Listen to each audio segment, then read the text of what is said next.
Ekki bara. Góð. Ja, Freyr, hvernig líst þér á möguleika liðsins núna fyrir síðustu 2 leikina í riðlinum? Hvernig líst mér á það? Þetta er ekki staðan sem við ætlum okkur að vera í.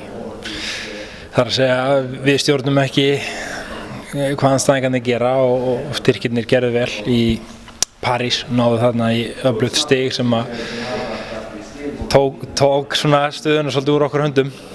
En við getum snúið þessu aftur og séð til þess að síðasti leikurinn í mótunum muni skipta öllu máli og ég veit að það er Andorra, en Andorra útivelli er tricky, sérstaklega það eru undir einhverju pressu og við munum fara þarna út til þess að vinna Tyrkina á þeirra heimavelli sem eru auðvitað gríðarlega snúið verkefni eins og við komum inn á og hvar þeir eru staddir í sínu ferli, en við munum fara all in og gera allt sem við getum til þess að ná í 3 stig og tryggja það allavega að við höfum gert allt sem í okkar valdi stendur og ef það nægir ekki til þess að komast beint áfram þá tökum við bara hattinn ofan fyrir þeim liðum sem eru fyrir ofan okkur.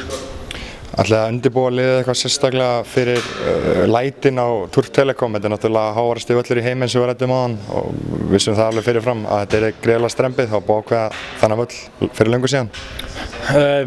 Við höfum áður spilað við slíkar aðstæður, flesti leikmenn. Við munum fara bara í gegnum sama ferli aftur, bara ræðum kostina og gallana við slíkt umhverfi og við horfum á fleiri kosti heldur en galla. Þetta er gríðarlega skemmtileg upplifun, þetta er umhverfi sem allir fótboltamenn vilja vera í. Þannig að það er lítið sem þú getur gert annað heldur en að undirbúa andlega fyrir slíkar aðstæður og við munum gera það.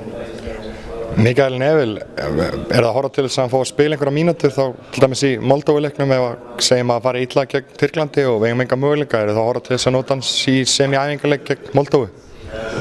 Hann getur alveg spilað móti Tyrkjum. Það er alveg klárt mál að ef að leikmyndin er þannig að vinna að stjórna leiknum eins og við viljum og ná fórustu mögulega þá eða jafn leikur og þeir eru kannski að pressa okkur eitthvað niður þá hefur hann gríðarlegan slagkraft í sínum hraða og áræðinni og knattaraki og svo er hann fullur af sjálfstraustið, hann skorar einhverjum einasta leik í dönsku deildinni.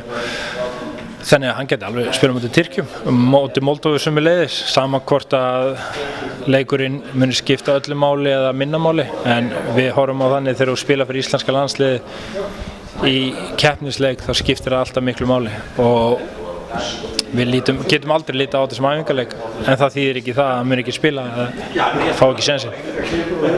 Spólum aðeins nokkra mánuði fram í tímann, hvort sem er til mars eða júní á næsta ári. Verður Aron Einar orðinn tilbúinn í jöklanum fyrir þessa leiki annarkvort sem að förum í umspilinu eða þá EM þar að segja? Já, það væri þá eitthvað nýtt sem myndi koma upp ef að hann er ekki klár fyrir leikin í mars. Markmiðið hjá honum og klúbnum er að hann verði byrjaður að spila í janúar eða kannski janúar, febrúar, ég er ekki alveg viss á því en mjög snemma næsta ári. Þannig að Aron er náttúrulega fyrir að fyrsta mikill atvinnumaður sjálfur og hugsa það vel um sig að það verður allt toppstandi og svo býr hann við bestu aðstæður eða mögulega svona bestu aðstæður í heimi varðandi endurhæfinguna, þannig ég held að öll plön muni standast varðandi það. Ég veit að vilja ekki tala atviki per se með Kolbeinn, en er þetta ekki svolítið truflandi fyrir hópinn að koma inn í verkefni 1,5 viku áður er leikmaður handtekinn? Alveg sem að hverjar aðstæðurnar eru hvort það sé honum að kenna eða annað? Nei, það hefur engin áhrif á okkur. Við vitum hvað kom fyrir og ekkert við Kolbeinn að sakast í þessu máli, þannig að það truflar okkur ekki neitt. Takk hérlega fyrir. Ekki máli.